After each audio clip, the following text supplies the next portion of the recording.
Hello అండి, నమస్తే. Welcome to Sarita kitchen. ఈరోజు సరితా కిచెన్లో ఆనియన్ దోశ విత్ బేసన్.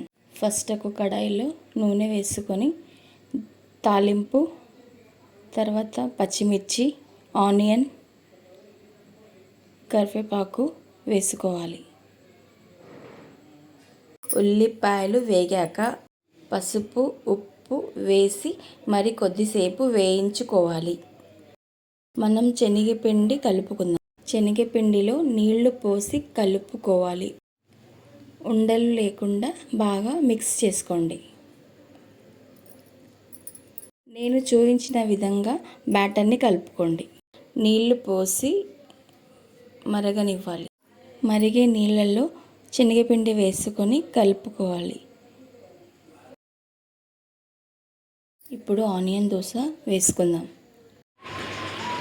పెంక వేడయ్యాక దోశ పోసుకొని కొంచెం ఆనియన్, కొత్తిమీర, కొంచెం కారం, కొంచెం ఆయిల్ వేసి 2 మినిట్స్ తర్వాత ఆఫ్ చేయండి. దోశ రెడీ.